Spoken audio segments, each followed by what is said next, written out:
한 달 남았습니다. 우리가 함께 지어져가는 교회라고 하는 표어를 가지고 열심히 달려왔어요.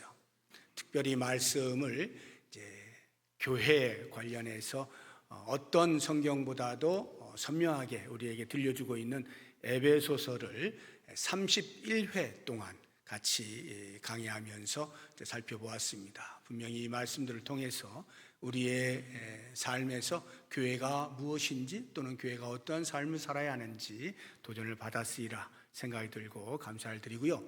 이제 오늘부터 해서 12월 4주, 총 5주죠.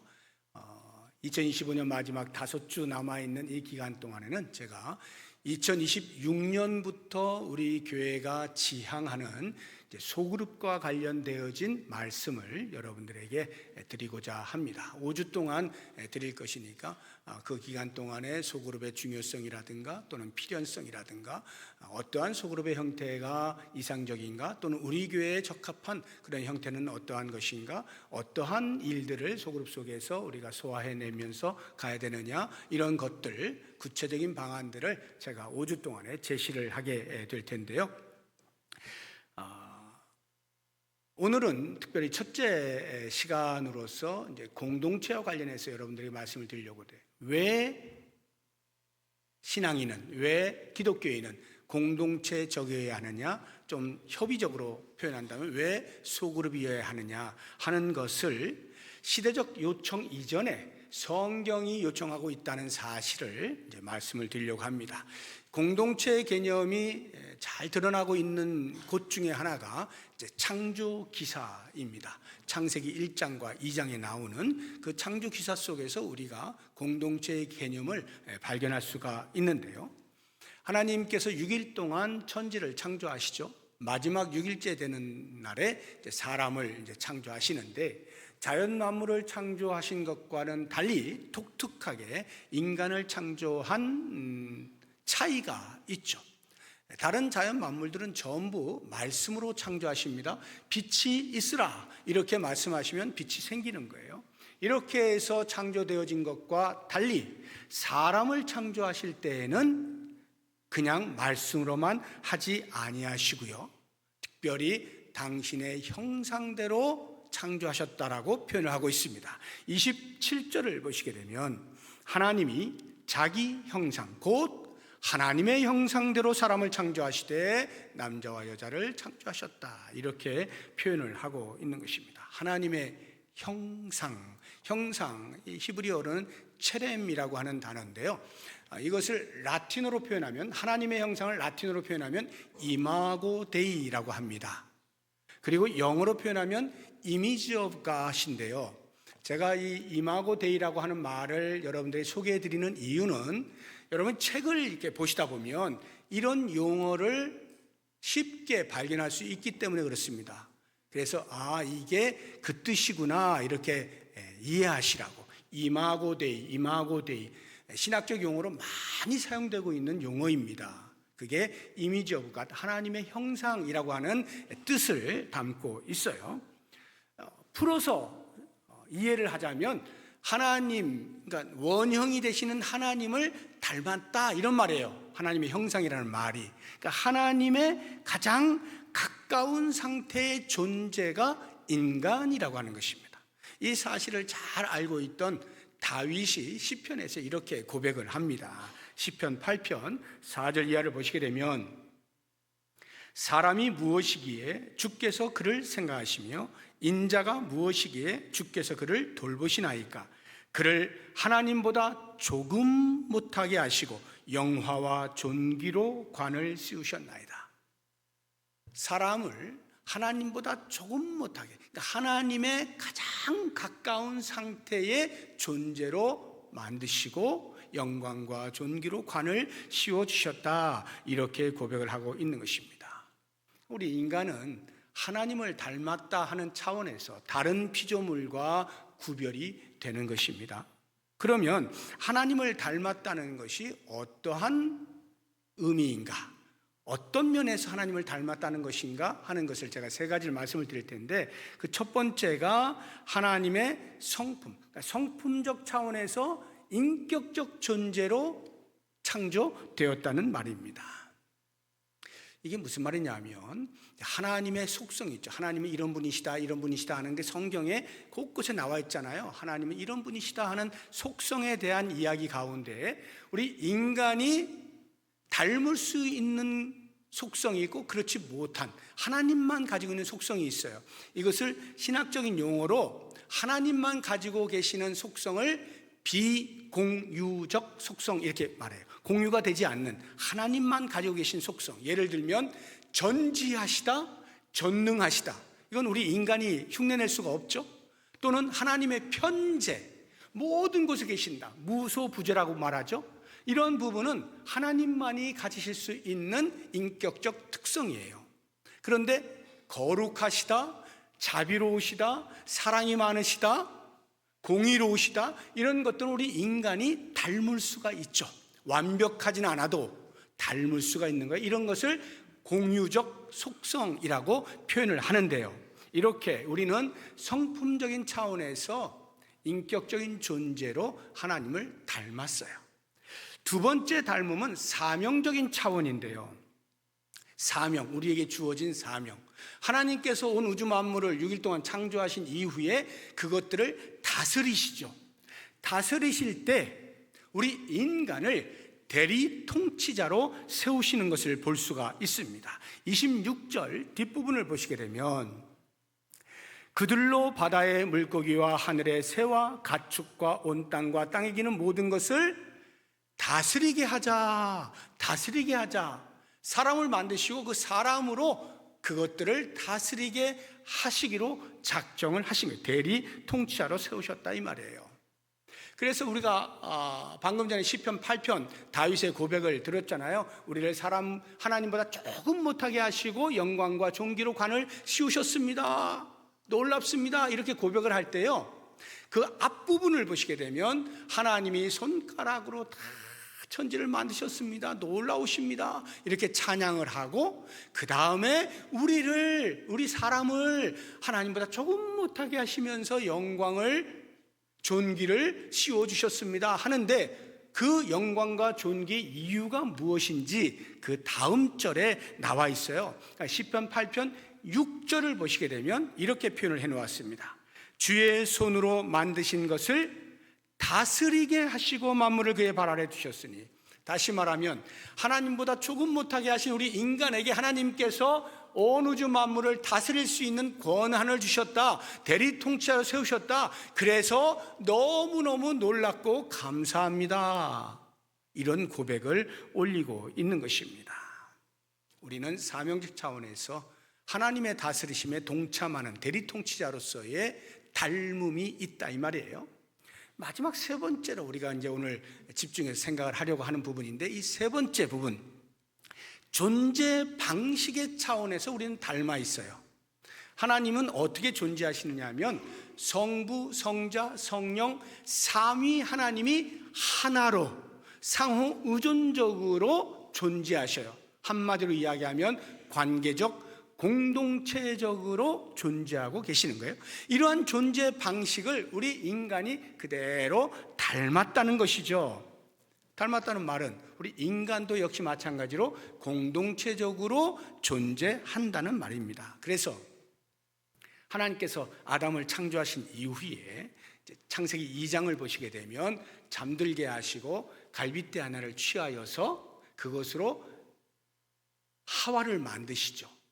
그 장면을 우리가 한번 보도록 하겠습니다. 창세기 2장 21절 이하를 보시게 되면 여호와 하나님이 아담을 깊이 잠들게 하시니 잠들매 그가 그 갈빗대 하나를 취하고 살로 대신 채우시고 여호와 하나님이 아담에게서 취하신 그 갈빗대로 여자를 만드시고 그를 아담에게로 이끌어 오시니 아담이 이르되 이는 내 뼈 중에 뼈요 내 살 중에 살이라. 이것을 남자에게서 취하였은즉 여자라 부르리라 하니라.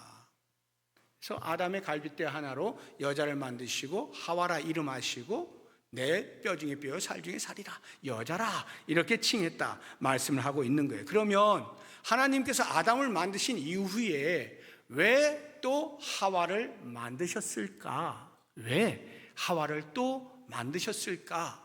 이 부분에 대해서 설명을 해주고 있는 부분이 그 앞에 나옵니다. 2장 18절을 보시게 되면요, 여호와 하나님이 이르시되 사람이 혼자 사는 것이 좋지 아니하니, 혼자 사는 게 좋지 않다는 거예요. 그래서 내가 그를 위하여 돕는 배필을 지으리라 하시고 하와를 만드셨다는 말이죠. 자, 혼자 사는 게 좋지 않다는 말의 의미가 뭘까요?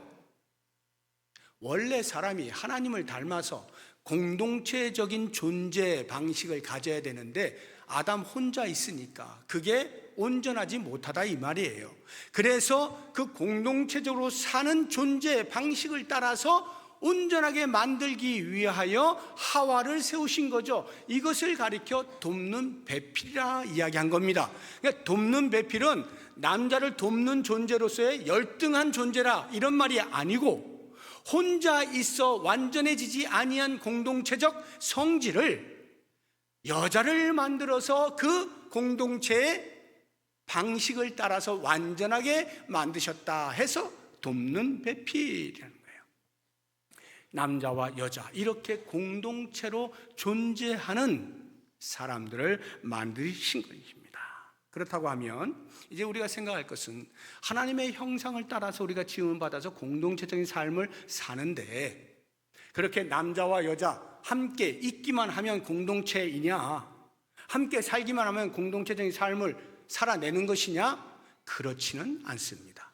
어떻게 사느냐가 굉장히 중요한데요, 그 어떻게 사느냐 하는 부분에 있어서 하나님께서 사람을 만드시고 그 사람으로 하여금 너희들 이렇게 살면 참 좋겠구나 하고 생각을 넣으신 것이 있어요. 그것을 목적이라고 하는데요, 우리 인간이 하나님께 심어놓으신 목적을 따라 사는 그 공동체가 하나님이 기뻐 받으시는 공동체의 삶이 되는 것입니다.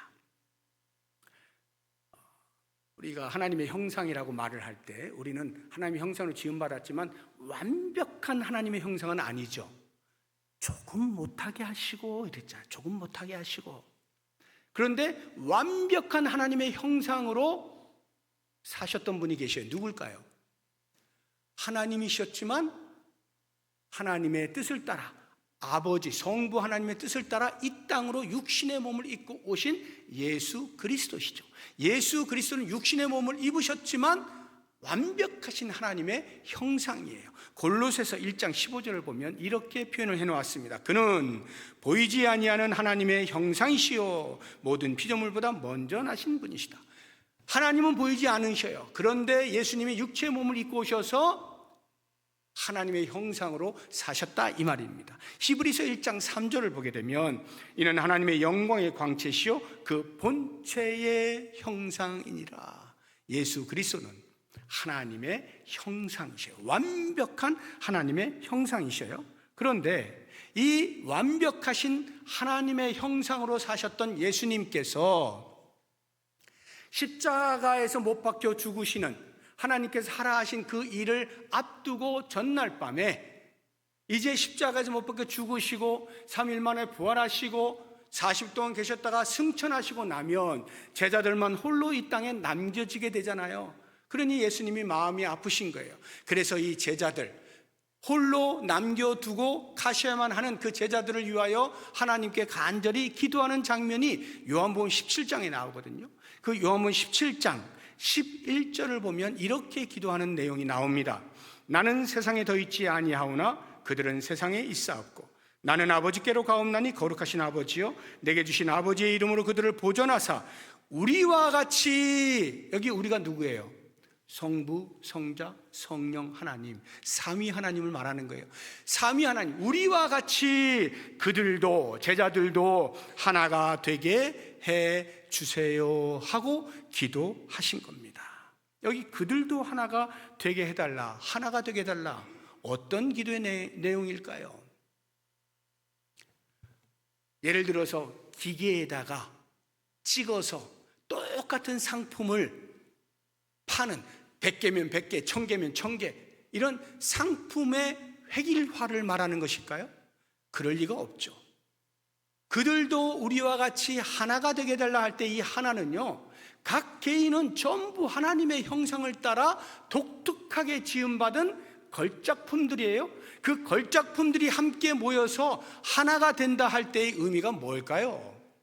하나님께서 우리로 하여금 너희가 이렇게 살면 참 행복해, 너희가 이렇게 살면 참 의미가 있는 삶이야, 가치가 있는 삶이야, 나는 너희들이 이렇게 살면 좋겠어 하고 심어 놓으신 목적들이 있는데, 그 목적을 향하여 한 마음을 품고 나아갈 때 그것을 가리켜서 하나가 되게 해주십시오, 이렇게 기도한 내용이 되는 것입니다. 목적을 이루어가는 차원에서의 하나, 이것을 잘 표현하고 있는 것이 우리 교회의 영구표예요. 우리 교회 영구표가 뭐죠? 하나님 나라 이루어가는 신앙 공동체잖아요. 신앙 공동체의 의미를 생각해 보시면, 앞에 신앙을 강조한다면 공동체는 반드시 예수 그리스도를 구세주로 고백하는 한 믿음의 사람들이 모여 있는 것이다, 이 뜻이겠고요. 신앙 공동체에서 공동체를 만약에 강조한다면 모든 성도의, 그러니까 한 믿음을 고백하는 이 성도의 신앙함의 기본 토양이 공동체여야 된다, 이 말이에요. 그러니까 홀로 신앙은 없다는 거예요.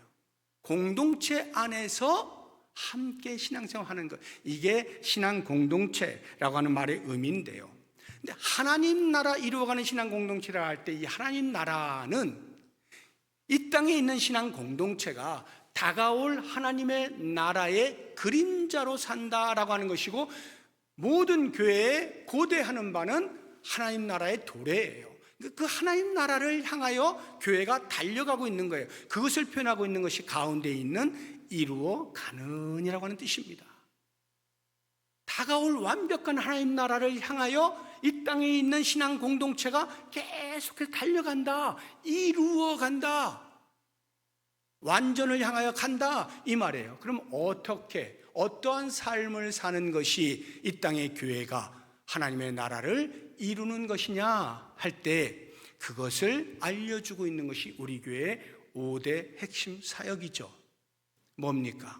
예배, 교육, 선교, 봉사, 교제의 영역 속에서 잘 살아냄으로써 하나님의 나라를 계속하여 이루어 간다 하는 말입니다. 그런데 너무나도 감사하게도 올 한 해 동안 목수교실로 목적이 이끄는 삶이라고 하는 책을 가지고 수요일마다 공부를 했잖아요. 그 목적이 이끄는 삶의 내용이 전부 이 5가지 우리 교회가 지향하는 핵심 사역과 일치하죠. 지금 배우신 분들은 다 아실 거예요. 하나님께서 우리에게 심어 놓으신 목적이 무엇이냐 할 때, 그 목적의 영역들이 이 5가지에 있잖아요. 예배의 영역, 가르침의 영역, 훈련의 영역, 그리고 선교의 영역, 봉사, 섬김, 사역의 영역, 그리고 성도와 성도가 사귀는 교제의 영역, 이 5가지 영역에서 하나님께서 우리에게 목적을 두셨다는 말이죠. 그것을 이루어 가면서 우리는 하나님의 나라를 완성시켜 가는 것이죠. 그래서 우리가 이 5개의 핵심 사역, 우리 교회의 핵심 사역을 보시게 되면, 예배와 교육을 통해서 하나님 나라의 실존을 알리며, 선교와 봉사를 통해서 하나님 나라의 완성에 동참하며, 교제를 통해서 하나님 나라의 삶을 먼저 경험한다, 이러한 캐치프레이즈를 가지고 우리 교회가 나아가고 있는 것입니다. 예수님께서요, 요한복음 17장이 이제 제자들을 위한 기도라고 했잖아요. 그 기도를 드리실 때 하나님, 저에게 맡겨주신 사명 제가 잘 감당할 수 있게 해주셔서 감사합니다. 저는 그 일을 감당하여서 하나님께 영광을 돌렸습니다. 이렇게 기도하는 장면이 나오거든요. 요한복음 17장 4절을 보시게 되면, 아버지께서 내게 하라고 주신 일, 그것을 내가 이루어 아버지를 이 세상에서 영화롭게 했습니다 라고 기도하고 있는 거예요. 궁극적으로 아버지께서 아들에게 하라고 주신 일이라고 하면 십자가의 사건, 대속의 사건입니다. 그런데 이 기도는 지금 그 십자가의 사건 전날에 있었던 기도거든요.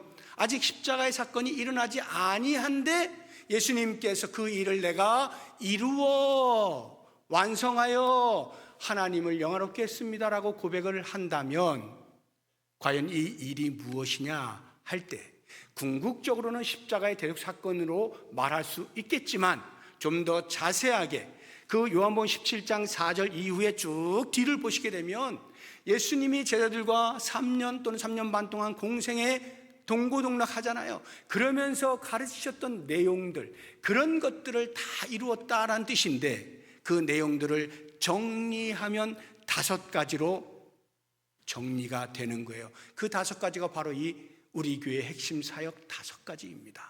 예배, 즉 하나님을 알고 하나님을 사랑하고 하나님을 경외하는 법을 예수님이 제자들에게 가르치신 거예요. 예배의 영역이죠. 뿐만 아니라 하나님의 말씀은 이러이러하다라고 교훈하시고 직접 훈련을 시키시죠. 이것이 교육의 영역이에요. 예수님께서 복음을 전하시면서 제자들과 함께 짝을 지어서 동네로 파송하여서 복음을 전하게 하시죠. 선교의 영역입니다.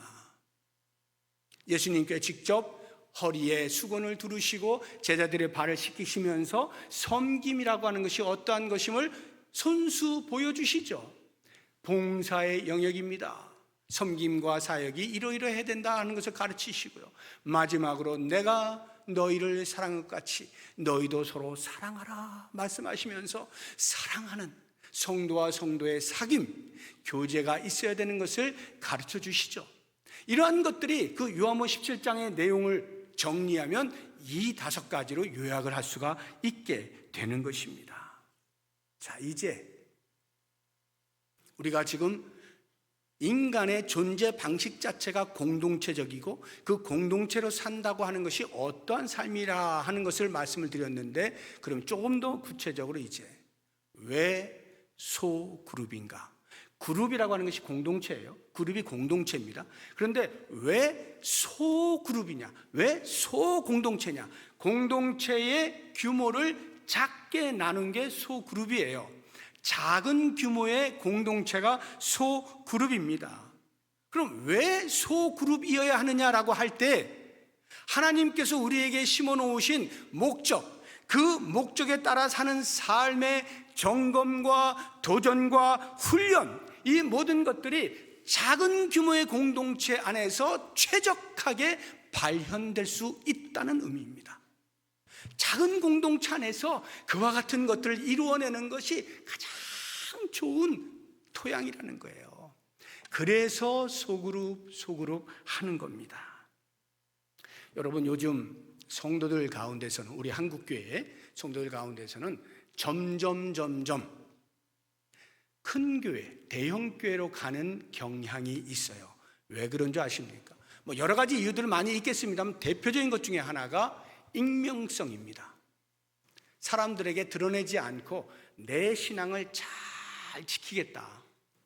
사람들하고 관계하면 복잡해, 머리 아파. 그러니까 나는 내 신앙 잘 지켜내겠다라고 해서 큰 교회 가서 드러내지 않고 예배 잘 드리고, 하나님, 제가 오늘도 하나님을 잘 섬깁니다, 이렇게 하면서 신앙생활을 하기 위해서 큰 교회로 가는 경향이 점점 짙어지고 있어요. 한편으로는 이해가 됩니다. 예를 들어서 사람과의 관계 속에서 상처를 받았다든가 갈등과 충돌을 일으켰다든가, 그래서 가만히 있으면 내 신앙이 완전히 떨어져 나가게 생겼어요. 그런 위기감을 느껴요. 이렇게 살면 안 되겠다, 내 신앙을 찾아야지 하고는 사람들을 멀리하고 하나님 앞에 나의 모습을 다 갖추면서 이렇게 해야 되겠다, 그래서 신앙을 잘 회복해야 되겠다 하는 차원에서 그런 사람들이 없지 않습니다. 일면 이해가 돼요. 그러나 그게 전부가 아니에요. 그런 갈등이 있다 해서, 충돌이 있다 해서, 마음의 상처가 있다 해서 홀로 신앙생활을 하겠다라고 하면 그것은 존재 방식 자체를 거부하는 거예요. 우리 인간의 존재 방식이 공동체 안에 있어요.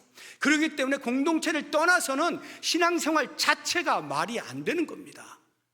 다시 말하면 그러한 갈등이 있고 충돌이 있고 마음의 상처가 있고 하더라도 그것을 극복하고 나아가는 겁니다. 공동체 속에서 오히려 그러한 것들을 극복하는 힘을 길러내는 거예요. 그리고 그런 것보다 훨씬 유익한 영적인 성장이 공동체 속에서 있거든요. 소그룹 안에서 그런 일들이 있다 이 말이에요. 그래서 대형 교회들이요, 그렇게 구름대같이 몰려드는데, 그렇게 몰려드는 성도들이 정말로 바른 신앙 가운데 거하느냐라고 하는 것에 대한 고민 때문에 점점 대부분의 대형 교회들이 전부 소그룹 중심의 교회로 바뀌는 겁니다. 소그룹 이름들이 굉장히 많아요. 어떤 교회는 뭐 셀이라고 부르고, 어떤 교회는 목장이라고 부르고, 어떤 교회는 구역이라고 부르고, 어떤 교회는 뭐 가장이라고도 부르고, 어떤 교회는 다락방, 사랑방, 뭐 이름이 굉장히 많습니다.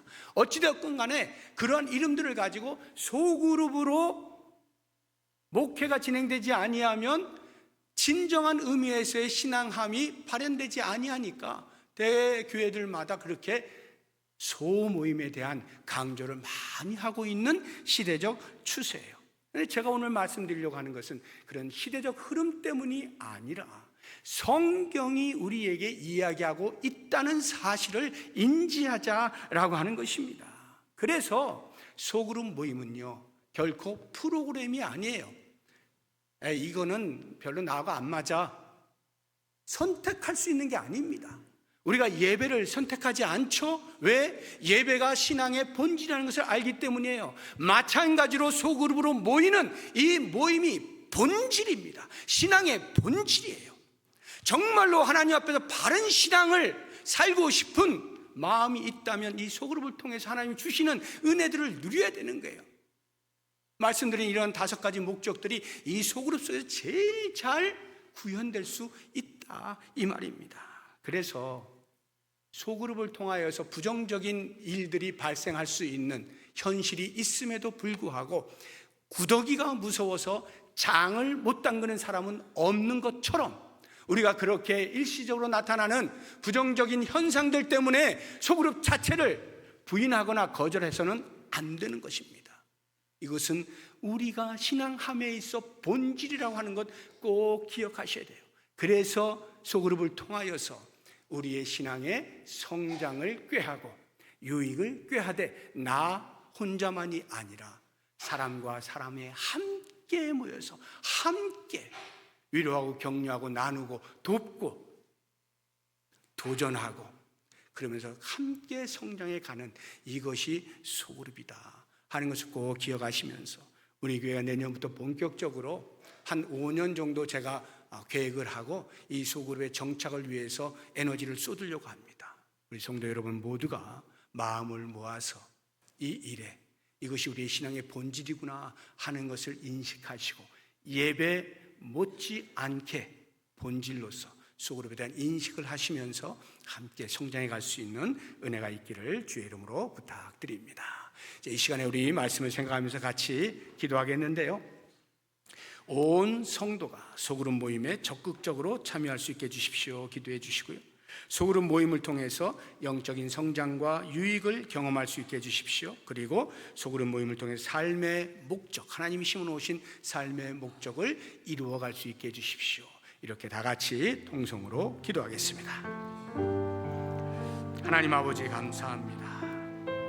우리 교회를 사랑하셔서 예수 그리스도를 구주로 고백하는 성도들이 함께 모여서 신앙생활 할 수 있도록 도우심을 감사합니다. 이제 특별히 소그룹 모임을 통하여서 하나님께서 우리에게 원하시는 바를 잘 이루어 드릴 수 있기를 소망합니다. 온 성도가 적극적으로 소그룹 모임에 참여할 수 있게 하시고 예배를 드리는 것만큼이나 본질적으로 소그룹에 대한 이해가 달라지게 하여 주시고 태도가 달라지게 하시고 적극적으로 참여할 수 있도록 도와주시기를 원합니다. 이 소그룹 모임을 통하여서 하나님께서 우리에게 원하시는 영적인 성장과 유익을 누릴 수 있게 하여 주시고 무엇보다도 심어놓으신 귀한 삶의 목적들을 잘 이루어낼 수 있는 터가 되도록 인도하여 주시길 원합니다. 사랑하는 성도들이 이렇게 소그룹 모임을 통하여서 피차에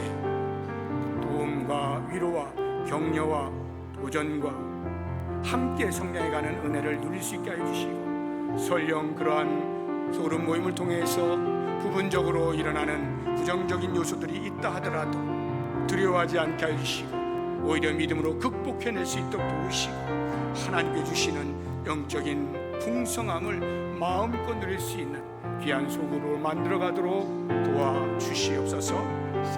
예수님의 이름으로 기도드립니다. 아멘. 하나님 아버지 감사합니다. 우리 교회를 사랑하시고 그리스도 안에서 한 신앙을 고백하는 신앙 공동체로 살아갈 수 있도록 도우심을 감사합니다. 이 안에서 특별히 소그룹을 만들어서 그 안에서 하나님께서 우리에게 원하시는 삶의 내용들을 구현해 갈 수 있도록 소그룹을 목적으로 삼고 본질로 삼고 열심을 다하여서 참여하며 정착시켜 나갈 수 있는 계기를 허락해 주신 것 감사합니다. 온 성도가 마음을 모으고 힘을 다하여서 적극적으로 하나님을 예배하는 것만큼이나 소그룹을 소중히 여기면서 같이 참여할 때 하나님께서 우리에게 주시는 영적인 유익과 성장의 풍성함을 누릴 수 있도록 도와주옵소서.